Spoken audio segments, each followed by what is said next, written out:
Assalamualaikum warahmatullahi wabarakatuh. Perkenalkan, nama saya Febriati, saya dari kelas A, NIM A1P1240005. Saya akan mempresentasikan PPT saya tentang geomorfologi umum. Tugas pertama, definisi geomorfologi.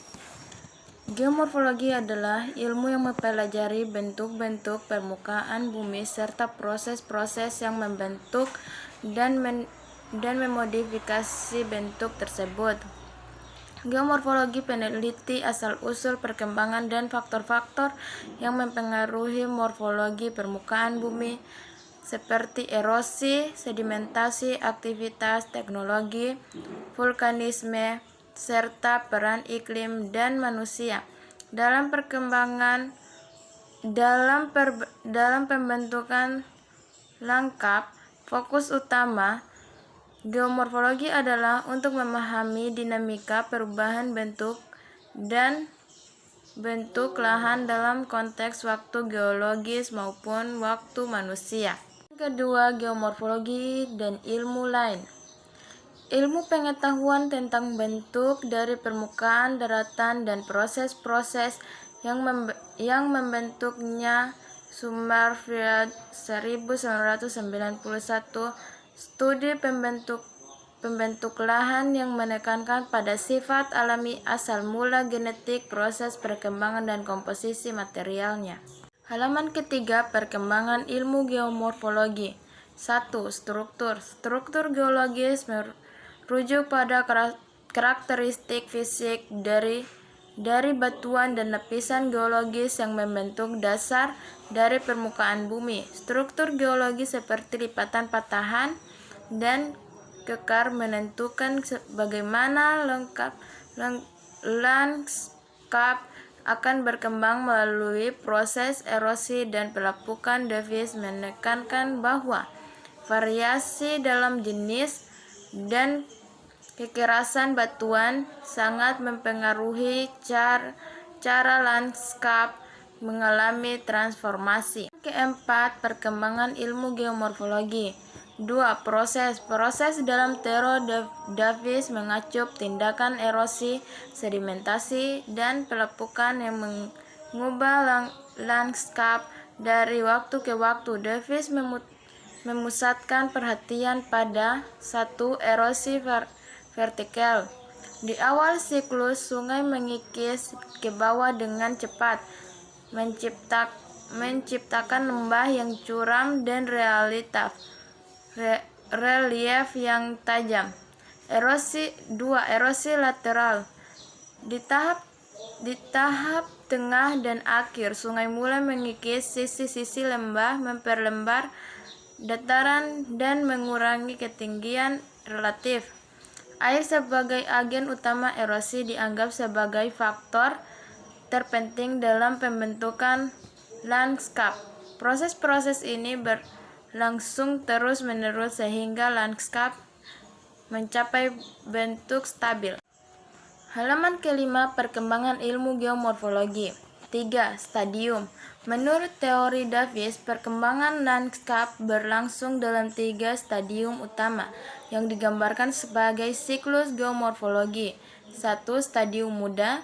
Karakteristik lanskap di tahap awal berupa lembah-lembah dan curam dan sungai-sungai deras yang masih mengalir dengan cepat. Di tahap ini, erosi vertikal sangat dominan. 2. Stadium dewasa. Lanskap mulai menjadi lebih stabil dengan lembah yang lebih besar. Sungai mulai memperluas alirannya, mengurangi kemiringan lembah dan gradien sungai mulai menurun. Erosi lateral mulai mendominasi pada tahap ini. 3. Stadium tua. Lanskap telah mencapai kestabilan dengan sungai yang mengalir perlahan dan relief yang sangat rendah. Halaman ke-6, perkembangan ilmu geomorfologi. 1. Bentuk lahan. Menurut paradigma King, bentuk lahan yang dominan dalam teori adalah pedimen dataran berlereng rendah, dan pedipline dataran luas yang berbentuk dari gabungan pedimen. King menekankan bahwa bentuk lahan seperti pedipline terbentuk melalui proses erosi bertahap di wilayah yang memiliki kemiringan rendah. Selain itu, King juga memperkenalkan konsep basal surface of wet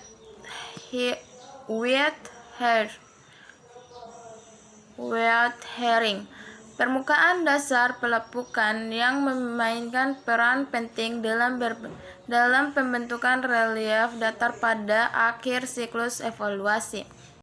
Halaman ke-7, perkembangan ilmu geomorfologi. 2. Materi. Dalam teori King, materi atau batuan dasar sangat penting dalam menentukan bentuk lahan. Batuan-batuan yang lebih tahan terhadap erosi akan membentuk lereng yang curam atau bukit, sementara batuan yang lebih lunak akan lebih cepat terkikis membentuk pedimen atau dataran. Karakteristik geologi bentuk ini sangat mempengaruhi kecepatan dan cara pelepukan serta erosi yang terjadi di suatu wilayah. Halaman ke-8, perkembangan ilmu geomorfologi. 3. Proses geomorfologi yang mendasari teori King mencakup 1. Pelepukan kimia. Di wilayah tropis dan semi-arid, pelepukan kimia memainkan peran penting dalam melemahkan batuan sehingga proses erosi menjadi lebih mudah. 2. Erosi permukaan. Proses utama yang membentuk pedimen dan pedipline adalah erosi permukaan yang berlangsung secara lateral. King berpendapat bahwa tidak seperti teori Davis yang menekankan erosi vertikal. Erosi lateral lebih penting dalam membentuk daratan luas. 3. Proses pediplanasi. Proses ini mengacu pada peralatan permukaan lahan melalui kombinasi erosi dan pelepukan yang menghasilkan pedipline sebagai bentuk lahan akhir. Pediplanasi merupakan konsep kunci dalam teori King, di mana lereng-lereng bukit secara bertahap menurun dan meluas menjadi pedimen dan akhirnya membentuk pedipline. Halaman ke-9, bentuklah objek material geomorfologi. 1. Penampakan fisik permukaan bumi yang mempunyai bentuk mencirikan suatu proses tertentu yang dihasilkan oleh sebab alami. 2. Merupakan kenampakan permukaan bumi yang terjadi akibat genesis tertentu sehingga menimbulkan bentuk khas yang dicirikan oleh sifat fisik material akibat proses alami yang dominan dan dalam perkembangannya dapat dikaitkan dengan struktur tertentu. Halaman ke-10, bentuk lahan genetik. Bentuk lahan gunung api, bentuk lahan marin, bentuk lahan fluvial, bentuk lahan struktural, bentuk lahan solusional, bentuk lahan donudasional, bentuk lahan eolian, bentuk lahan organik, bentuk lahan glasik, bentuk lahan antropogenik, Verstappen. Ke-11, kedudukan geomorfologi. 1. Geologi. Dalam studi geomorfologi, pemahaman tentang geologi sangat dibutuhkan untuk menganalisis proses pembentukan bentang alam seperti gunung, lembah, dan daratan.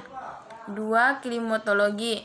Klimatologi adalah ilmu mempelajari iklim dan pengaruhnya terhadap permukaan bumi. Iklim memainkan peran penting dalam proses geomorfologi seperti erosi, pelepukan, dan sedimentasi. 3. Hidrologi. Hidrologi yaitu studi tentang pergerakan air di bumi, juga sangat terkait erat dengan geomorfologi. Halaman ke-12, kedudukan geomorfologi dalam ilmu kebumian lain. 1.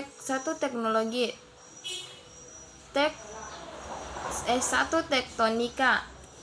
Tektonika lempeng berkaitan dengan pergerakan dan interaksi antara lempeng-lempeng bumi yang merupakan penyebab utama fenomena geologis seperti gempa bumi, vulkanisme, dan pembentukan gunung. 2. Ilmu lingkungan. Geomorfologi juga terkait erat dengan ilmu lingkungan, terutama dalam konteks pengelolaan sumber daya alam dan mitigasi bencana alam.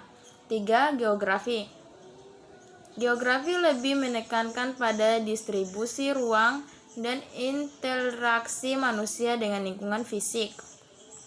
Halaman ke-13, geografi. Geografi merupakan ilmu pengetahuan yang mempelajari fenomena keruangan fisik dan manusia di permukaan bumi, berupa persamaan dan perbedaannya serta interaksi antar manusia dengan lingkungan kehidupannya berdasarkan pendekatan keruangan ekologis dan kompleks wilayah. Kelompok kajian geomorfologi. Verstappen 1983. 1. Geomorfologi statis mengkaji bentuk-bentuk permukaan bumi yang nyata. 2. Geomorfologi dinamis mengkaji gaya dan proses yang menyebabkan bentuk permukaan itu terjadi. 3. Geomorfologi genetis mengkaji perkembangan relief permukaan bumi. 4. Geomorfologi lingkungan mengkaji bentuk-bentuk ekologis bentangan alam dengan menggunakan ukuran tertentu. Terima kasih, sampai di sini presentasi saya. Kalau ada yang salah dari percakapan saya, mohon dimaafkan. Wabillahi taufiq wal hidayah. Wassalamualaikum warahmatullahi wabarakatuh.